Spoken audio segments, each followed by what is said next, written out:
Yeah, I don't know how I feel about these changes. It's kind of strange. I wish they would buff cards more than just nerf cards. We've got 2 nerfs and 2 buffs, and the 2 nerfs affect a single deck. Also, they're removing 3 problematic locations, or just locations that are generally perceived as unfun temporarily from the game. They're going to rework them, and then they're also going to do a change to the schedule to the OTA. Now, the first 2 changes, I'm sure you saw it in the thumbnail, is that Black Bolt and Stature got a nerf. Now, I do take a little bit of an issue with this because, like, if we look at the Stature deck right here, they're basically, after these changes, there's been a total of 5 nerfs to the deck.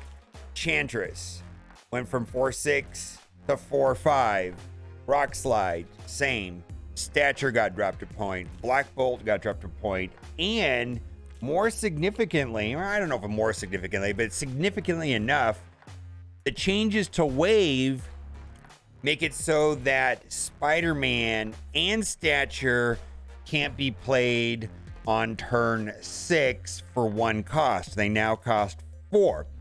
So that changed a significant matchup for this deck. Any deck that is running Wave used to like basically lose to this deck, and now not the case. So I'm not really sure what they're thinking about all this, and I kind of want to read some comments about it. Like right here, here's a comment right here that is saying that Black Bolt is just like Red Skull. They are popular one deck and useless in literally any others. And then right here, Marvel Snap players, when there's no P deck, frown. Marvel Snap players, when there's a deck gets nerfed, also frown. So I get what they're trying to say there. Let's read what the developers have to say about why they're doing this. This wasn't one of our bingo cards to start the year, but here we are. Black Bolt ascended to the top of individual card leaderboards for a couple weeks ago. Has remained there unchallenged ever since. And this is true. I mean, I've been making these videos about this Black Bolt Stature for weeks now. Maybe like, it seems like it's almost been a month. And it was considerably better than the rest of the decks. Like, I would say that there were a lot of decks that are competitive, but the Black Bolt Stature was at top until this recent Wave change, which dropped it down quite a bit, and actually saw other decks come up like Sera Control. Frankly, shocking average number of cubes won per game when drawn. However, his discard effect makes him sort of a card we don't want topping that list.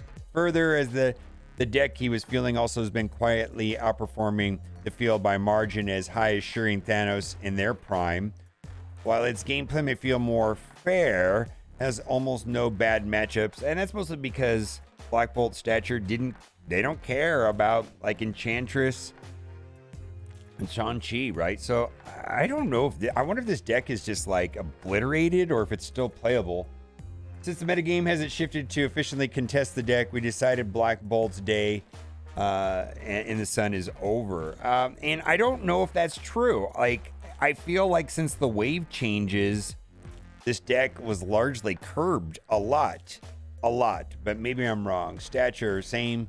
Seeing the numbers of Black Bolt Stature deck soften up a little bit since our Wave change, which has been the most impactful by turning a good matchup into a bad one. However, it's still clearly the best deck, and our playtesting for some future decks also indicate that this change would be merited down the line. Okay, so we're making it now in order to ensure that this deck fall from its lofty perch. Okay, so I don't know. What I'm going to say now is that I wish that they would buff more cards. Dinging down 2 cards in the same deck in a deck that basically now has seen a total of 5 nerfs seems a little bit heavy-handed in my opinion. Teenage Warhead, she did need a buff. Now, she explodes. So having 3-5, maybe that'll help Null. But I think this may not be a serious buff in any way. I don't know. Like, this card is kind of weird. And they talk about that they were thinking about making her 2 cost. I don't even know if this is going to improve her viability. After any card is played here, destroy this card and that card. Maybe null. I don't know. We hemmed and hawed a bit over to relieve Negasonic at 3-4 or 3-5. And since then, the dead has made it clear that we were too cautious. The change will make a huge difference. She does often wind up contributing her own power to that to a location, like Jai just said. But it does let her take the lead in some spots where she might previously have been merely drawn, forcing your opponent to commit a card to take her back, just like a 1-drop, right? We did briefly debate exploring what she might look like as a 2-cost, which seems interesting to me, but ultimately decided that it might take her a little too strong as a counter to our weakest 6-cost cards, the ones that contest a single location. All right, and I do want to try out this deck right here. Let's say this is a Nebula control deck. You know, there's a lot of decks like this right now that run like Spider-Man, Professor X, and Daredevil with Storm. Maybe a Teenage Warhead will be viable in some sort of, you know, lane control deck. There's even a high evolutionary deck that takes advantage of Storm and Cyclops that's doing pretty well out there. But largely, she's not played, so we'll have to see how this turns out. Let's go and take a look at Invisible Woman. She's going from 2-2 to 2-3, and it feels like Invisible Woman was played in Hella decks, you know, where you basically you put Invisible Woman and then MODOK and then Hella, or she was also used in some Cerebro 2 decks. So I guess she could go into Cerebro 3, but I think mostly Invisible Woman is useful inside of a Hella deck. The majority of Invisible Woman's play has been supporting the combo lines in Hella decks and acting as a pseudo Cosmo to protect ongoing base buff deck from being single-handedly defeated by Enchantress. We believe she has the potential to be an interesting occasional player in some other decks, and the stat buff may provide her with that opportunity. We did consider the potential impact of Cerebro 2 specifically, given that deck a couple recent buffs and expect it may benefit from more down the line. I think they're talking about Yo-Yo. Plus, there's always Cerebro 3. So, you know, if you want to play a Hella deck, this is a Hella build right here that plays Invisible Woman.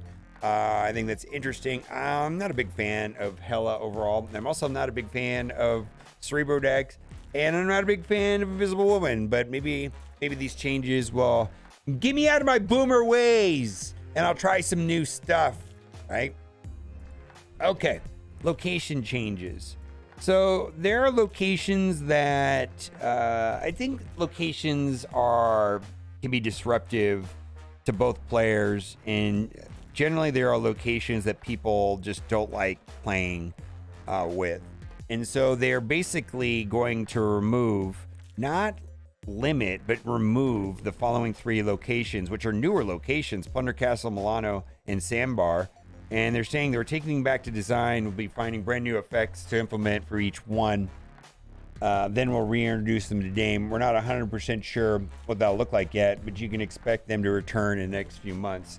And then they said the future of OTA changes, and I'm just going to cut to what this actually means, is that they typically don't have an OTA change on patch week, and then they have one the following week. And then they're saying that after that, the week will be off, and then that week after that, there will be an OTA week. So largely, it means that there's going to be 2 weeks a month where there's going to be an OTA change. So like, I'm not expecting one next week, but I will be expecting one 2 weeks from now, is the general way that I understand that. I just wanted to go into some other posts that I thought were interesting on Reddit. Being honest, Sera Control, after going through several metas with nerfs and buff, I've come to the conclusion that Sera Control is the best archetype, and I'm going to get ready to do my tier list. I didn't do this one this week because I was kind of waiting for a high evolutionary, but I may put one out tomorrow. But yes, Sera Control is a very good deck. There's a lot of versions of it, but this is like a typical one. I think a lot of them are playing Jeff right now. Jeff is a very strong card. A lot of people have been asking me, are there any, Series 5 cards that cost 6,000 that I would recommend that are not big bads? And the answer to that question is Jeff. Jeff is very good. What do you think, Kitty? Do you like Jeff? No comment. Kitty has no comment on Jeff. Also, please lay awake to call a new card OP. They're talking about High Evolutionary. I've been playing a lot of High Evolutionary, and I do think it is a extremely fun card to play. I do think that it works. I think there's a lot of cool things that it does. There's a lot of amazing interactions. I also think I'm playing a lot of mirror matches. And so I'm not really sure where these High Evolutionary decks fall in the meta. So that remains to be seen. It's definitely being played a lot right now. There's no doubt about that. But it's going to take some time for two things to determine, where this falls in relation to the archetypes, and then also whether or not what is the most optimized build.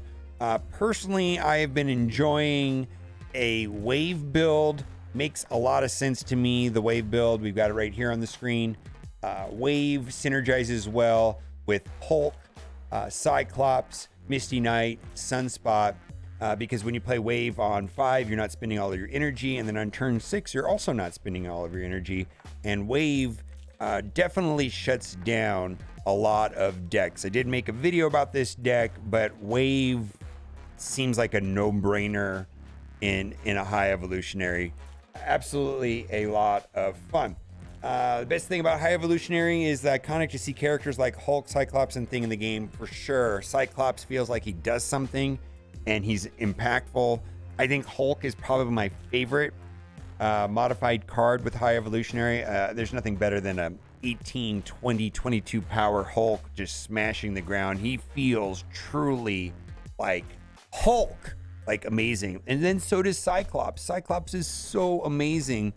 And I also believe that there's an opportunity for some sort of storm control type deck, maybe with Spider-Man and Professor X with Cyclops in a High Evolutionary build, maybe with limited High Evolutionary cards, maybe just the good ones like Hulk and Abomination's not terrible, neither is Thing, and Wasp is amazing for the cost.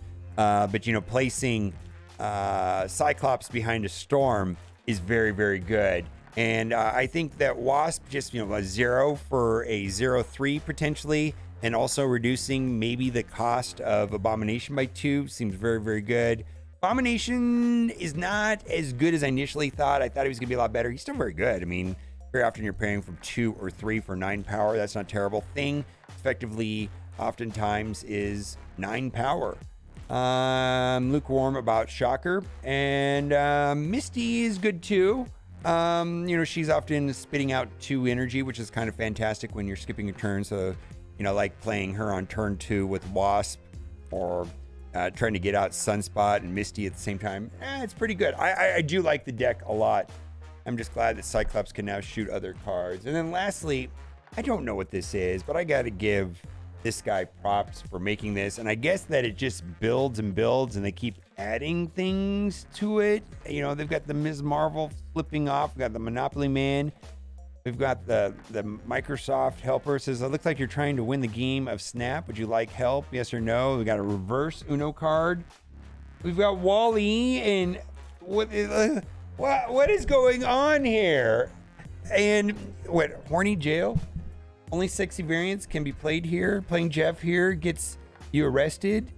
Captain, what the hell is going? Green Goblin?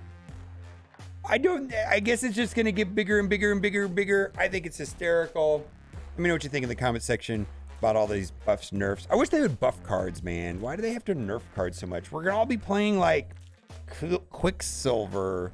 They keep just nerfing everything. We're just going to have like a Quicksilver deck or something. Buff more cards. Let's go.